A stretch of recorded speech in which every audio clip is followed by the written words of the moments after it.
Don't know a whole lot about Splatoon 3, which sucks, but it does leave us with plenty of room to speculate about what's going to happen and what's going to change. Today I want to talk about some changes I'd like to see to weapons between games. Between Splatoon 1 and 2, a good chunk of changes were made to just about every weapon, some bigger than others. So today, I'm going to go over what may seem as controversial changes that I'd like to see.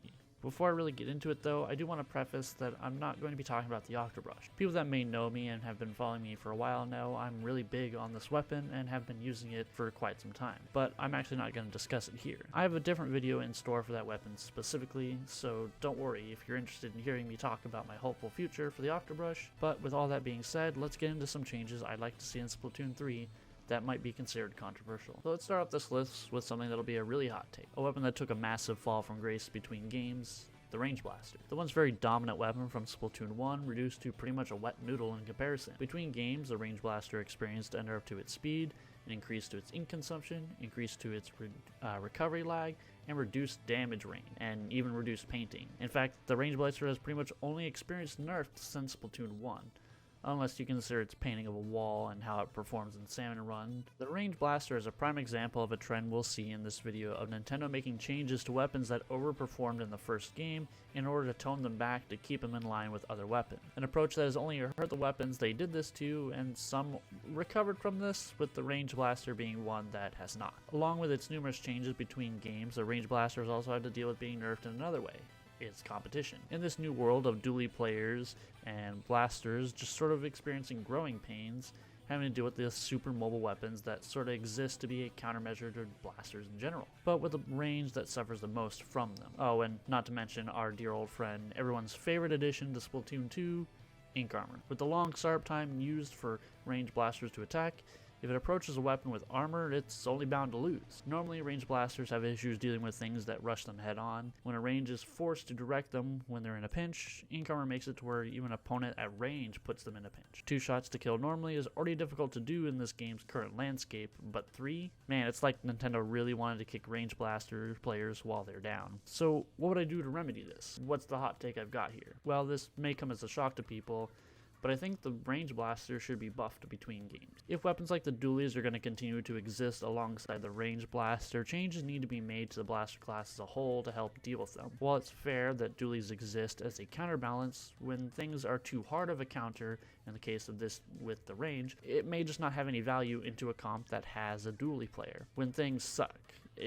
I'm not saying that every dually counters Range Blaster, there's always going to be people that do well against anything and everything, but in Nintendo's mind, the dually keeps the range at bay, and most blasters for that matter. Let's actually get into the changes I'd like to make to the Range Blaster now. First, let's reverse most of its changes between games. Give it its bottom damage of 80 back, reduce its ink consumption back to 10% per shot. How about we give it more damage when its shots connect to a wall or the floor? Now you may be thinking why this kind of change. This simple change will actually help range blasters when they're face to face with an enemy close up. Think of something like a Dapple Dually. In Splatoon 2, a range has to land as a direct, as there's no reliable way to hit 2 indirects, so it's pretty much just gotta be a direct.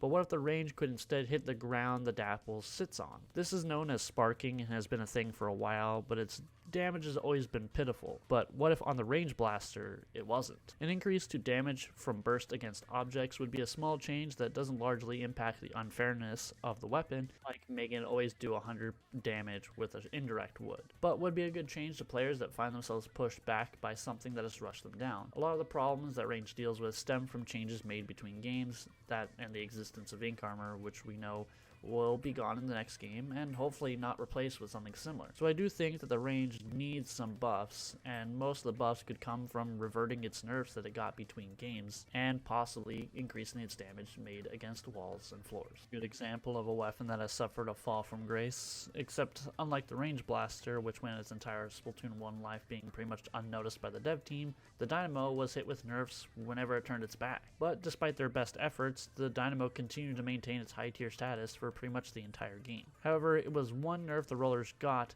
about the middle point of Splatoon 1's life that would go on to impact Dynamo for years to come. It used to be that rollers had an absurd damage hitbox. Rollers were able to deal full damage to enemies that weren't even directly by the roller themselves, but instead by the ink in front of it. Rollers were able to kill enemies that stood to the side of their flick, and that's what Nintendo tried to address. They made a change that affected the roller damage when the flick was not dead on, a change that at the time did not really affect rollers in a meaningful way.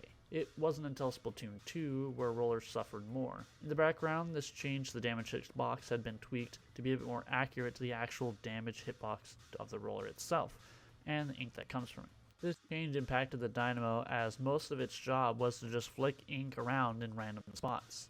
This changed how its damage was decided and what's considered to be in front of it and what's not, meant that a good chunk of the time Dynamo wasn't actually hitting for full damage, even to enemies that might even be in front of it. Being just slightly to the side of the center of the Dynamo meant you'd survive, so unless the Dynamo player was always able to quickly adjust to wherever they were in the center view, you'd probably survive a flick. So why is this bad if the weapon's job is painting? Well, it's bad because of how long it takes for you to attack. Much like the ranged blaster, the Dynamo is a weapon that relies heavily on being committed to an attack. Once you flick, you're committed to that attack and there's no backing down. Your windup takes too long, and that if you can't make that swing worth it, you're going down. So now what about a buff, huh? What would I change about the Dynamo in Splatoon 3?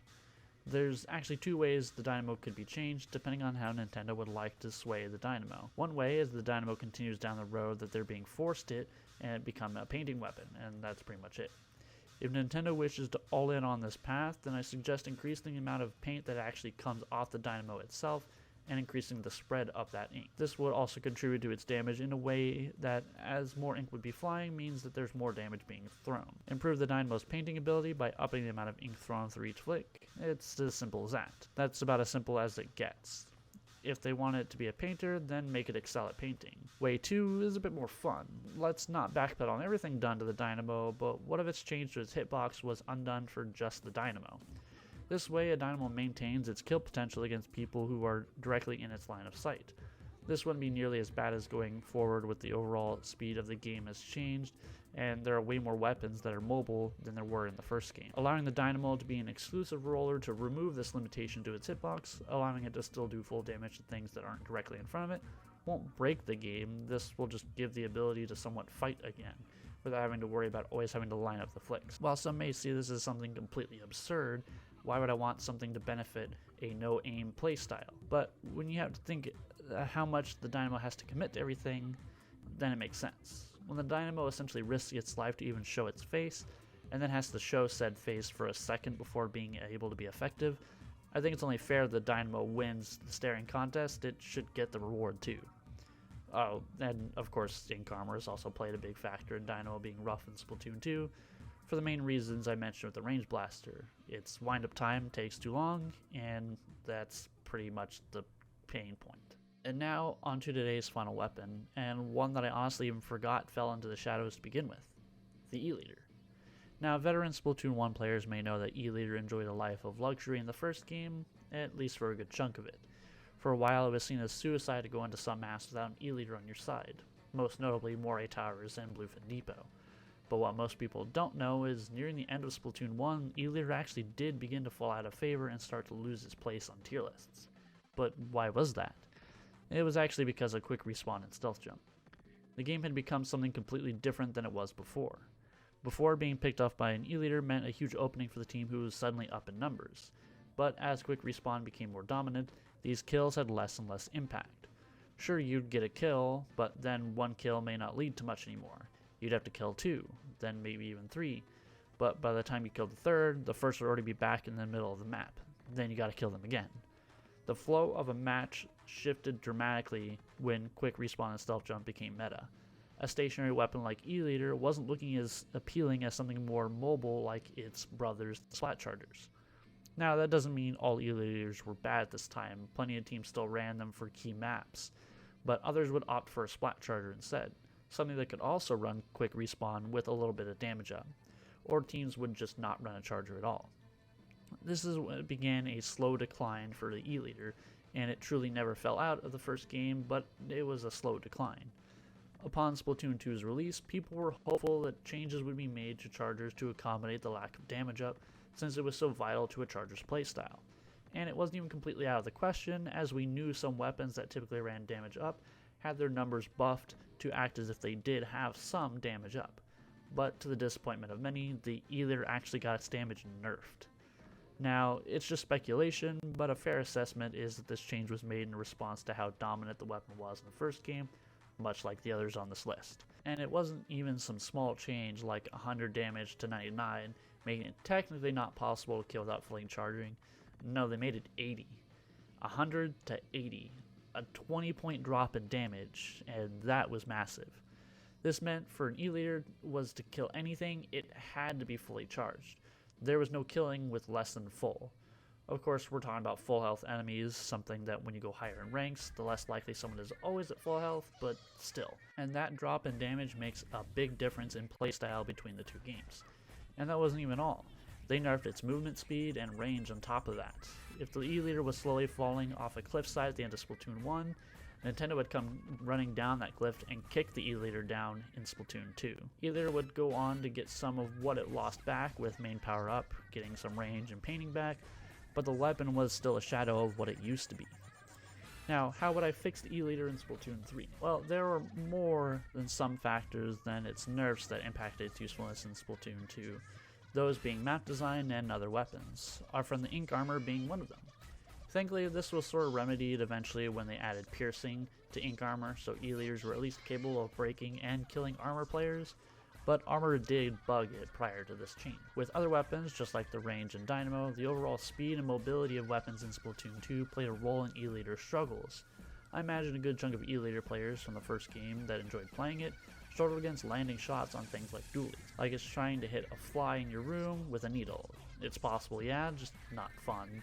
But enough of that, let's actually get into how I would fix E-liter for the next game. Now, this may be the most controversial part of this entire video, but what if something like main power up returned for Splatoon 3, but only worked as damage up for the E-liter? Now, before I start getting some comments, let me explain. The E-liter, as most common played, is a very stationary and slow weapon, one that requires a lot of skill to get effective use out of. A lot of people saw damage up E-liters as skillless players who couldn't kill without it.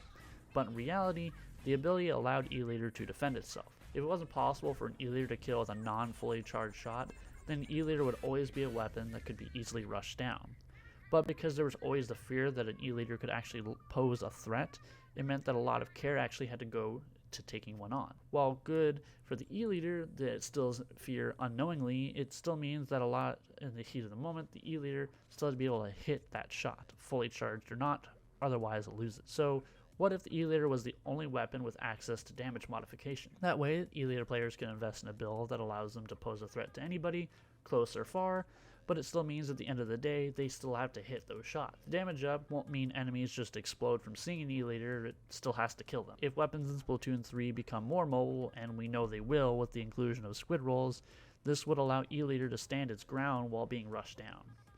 Honestly, don't think this would be too game-changing. It's a pretty simple change that puts the usefulness of the weapon back in the hands of the players and the people that use it.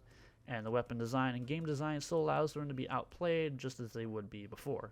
Mobility and speed will always have a counter to an E-liter, that won't change no matter what. This change, however, will allow the E-liter to stand a chance in a world where everything just runs laps around them. So there were some of the changes I'd make to Splatoon 3. Not all these may be seen as controversial to everyone, and if you do agree with some of my ideas, I'd like to hear about it. I'd also be interested in seeing what kind of changes you guys would like to make to weapons between games, be it the ones I talked about before here or some others. I wanted to focus on weapons I felt got the real short end of the stick in Splatoon 2, and these all certainly stick out as ones that got screwed over ruthlessly. Anyway, that's it for today's video. I want to thank you all for watching, and I will see you all next time.